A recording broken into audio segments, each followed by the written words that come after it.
alaikum wa rahmatullahi wa barakatuh to everyone. My first time coming to this place. Alhamdulillah, mashallah, we can see a lot of people here. Inshallah, I'll start to come here year after year. I can see, mashallah, you've got a big gathering, big community here. So Sayed Raza from 𝗦𝗨𝗣𝗣𝗢𝗡 from London.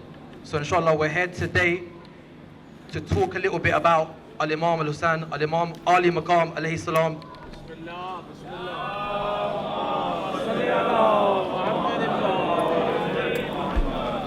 And to discuss his qiyam, his stand against the tyrant and oppressor of his time.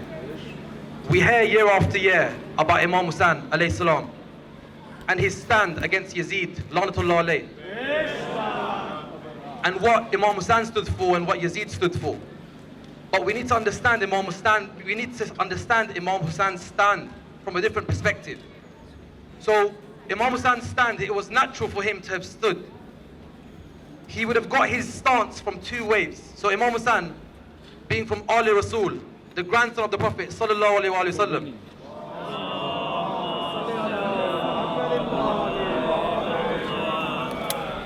Imam Husain would have inherited it by his blood, as well as from the way he was raised.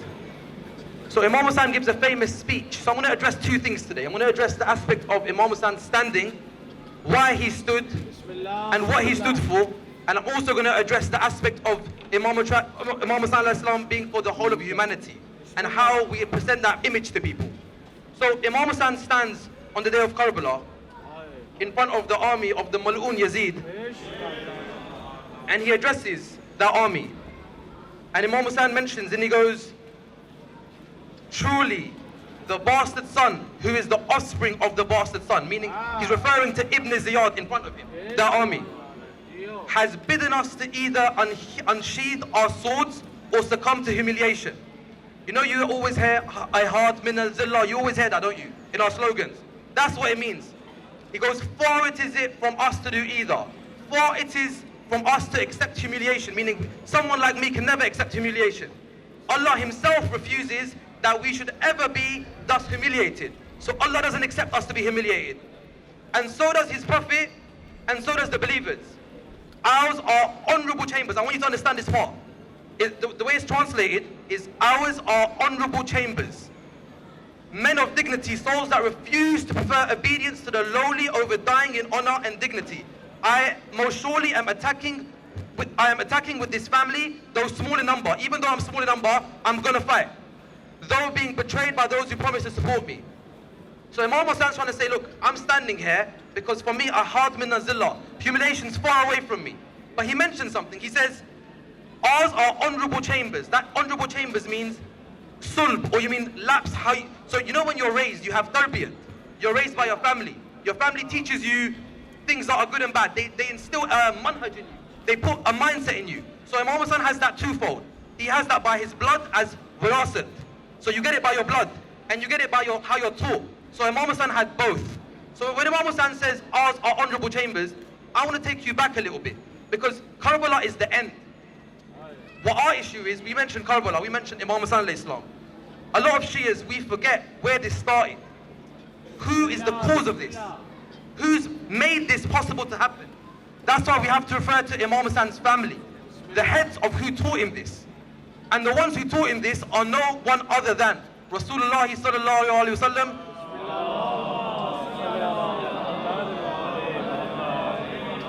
Fatima Zainab sallallahu alayha, Imam Ali alayhi salam, and his older brother Imam Hasan alayhi salam.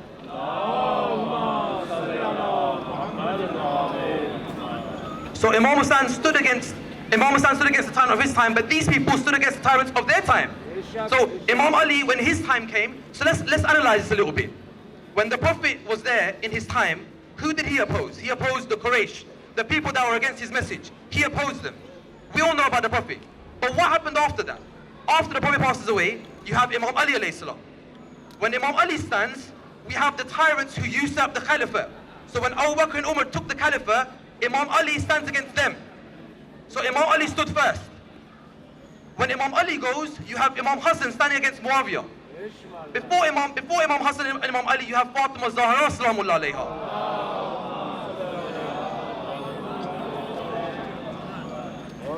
Salawat veje.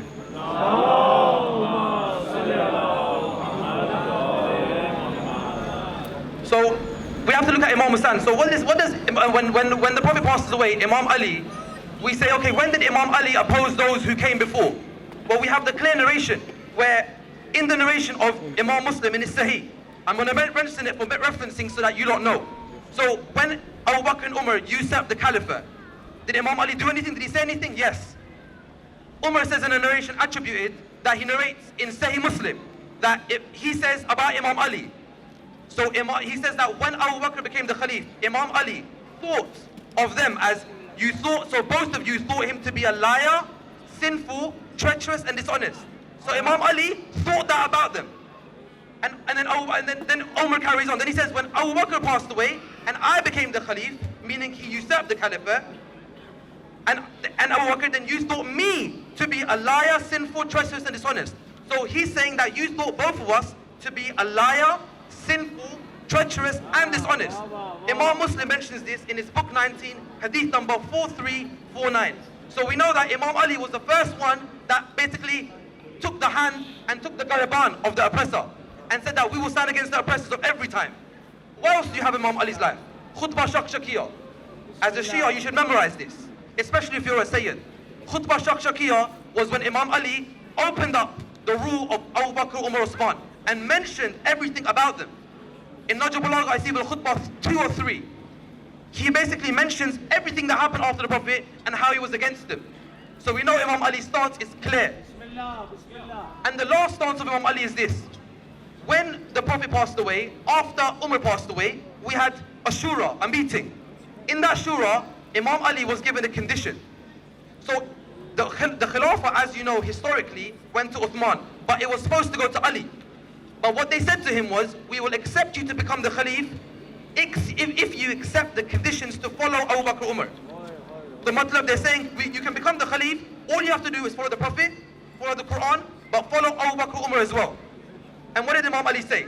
When they said that to him, what did Imam Ali say?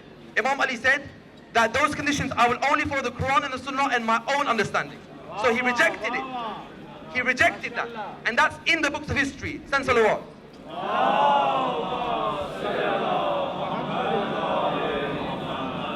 Narae Takbir.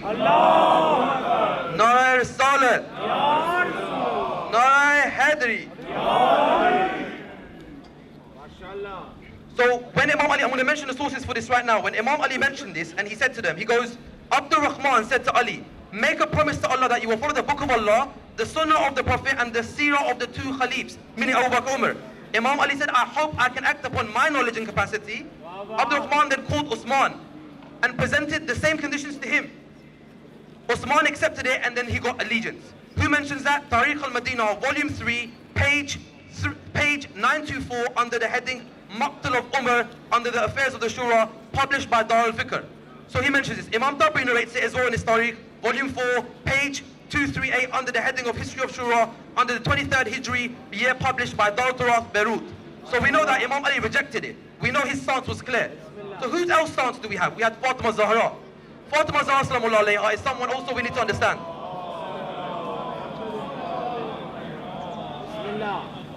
Fatima Zahra sallallahu alayha, what does she say? Fatima Zahra sallallahu alayha says this. After Prophet passed away, they took her land, further. She stood against that. So she stood against the tyrants of her time.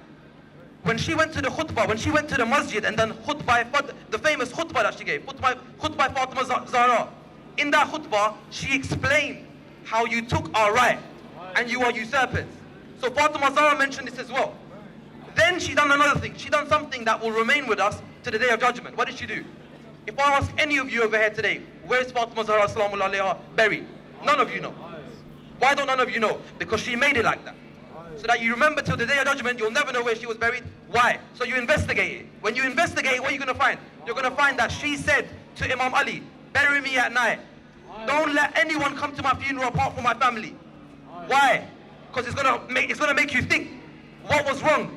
So she made sure they can't come to her funeral. She made sure that they can't come to her janazah. And she's buried in an unknown location that only the Prophet's family know.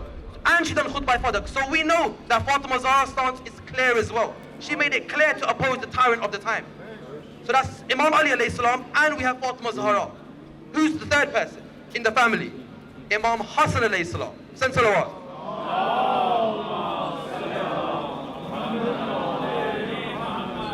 Imam Hasan alayhi salam, in his time period, Imam Hasan is Mazloom.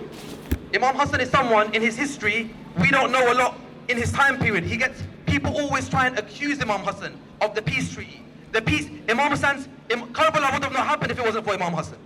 Imam Hasan set it up so that the tyrants would be exposed. How did he do this? Imam Hasan has a famous statement: speak truth and you will testify against me. And if I speak false, you will reprimand me, meaning tell me off. So he gave a condition. They said yes. He was talking to three people: Amr bin As, Mughira and Muawiyah. What did Imam Hasan say? He said, "Oh Amr bin As and Mughira ibn Shu'bah, by Allah, don't you know that the Prophet said, may God curse the leader and the rider and the driver? And one of them was Fulan. In the narrator it says Fulan. That's Muawiyah." So Imam Hasan's basically saying is, don't all of you know here that the Prophet cursed Muawiyah? Who mentions that? 𝗦𝗨𝗣𝗡𝗦𝗙, volume 3, page 71, hadith 2698. That's by Imam Tabrani. So Imam Hasan made it clear in his time that Muawiyah was cursed by the Prophet. So Imam Hasan stood against that in his own time as well. So now we have everyone. We have Fatima, we have the Prophet, we have Imam Ali, we have Imam Hasan, we have Fatima Zahra. So are you not seeing where Imam Husain got this from? Imam Husain got this from somewhere. It's in his blood anyway, but he also learnt it. What also did Imam Husain do in his time? So Imam Husain, we know about Yazid, but who also did Imam Husain oppose in his time? Imam Husain says in his time period, when Umar became the Khalif for the Sunnis, when Umar came, Imam Husain saw him on the member. He saw him on the member. He said, "Oh you liar, come off the pulpit of my grandfather Rasulullah. Matlab, you're a liar, come off the member. You're a liar, come off the member. This doesn't belong to you." Shaykh Tabrasi mentions that in 𝗙𝗢𝗪, volume 2, page 13, published by Darul al-Nu'man Najaf.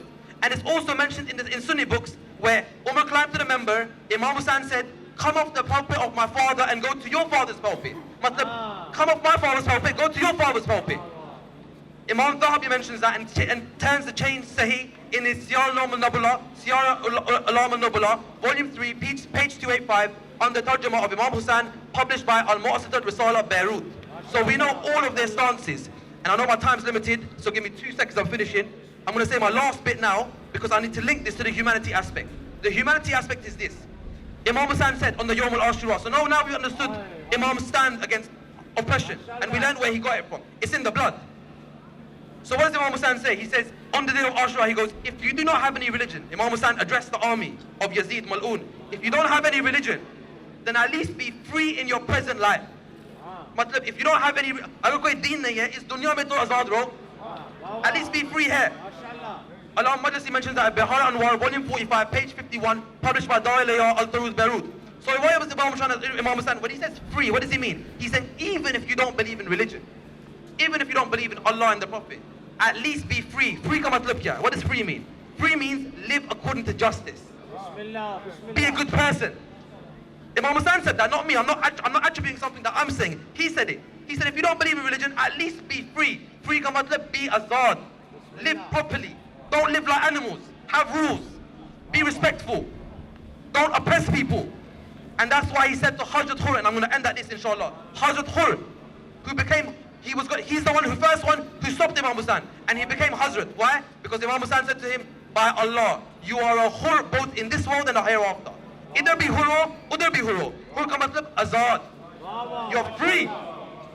Ansab al-Ashraf, volume 6, page 397, published by Darul Fikr, Beirut. So Imam Husain said, you're free in this world and free in the hereafter. It takes a minute for you from become a Mal'un to a Hazrat. It takes a minute. And that's why we know Hazrat Hur is on top of our heads to the judgment. And he is free in this world and free in the hereafter. And inshallah, Allah give us his wasila and Fajr Park wasila on Yawm al-Qiyamah. I'm going to end my speech here. Be free, live like Imam Husain, and be hard bin al-Zillah. Nara Takbir, Nara Risalat, Nara Haidari. Allahumma salli ala Muhammad.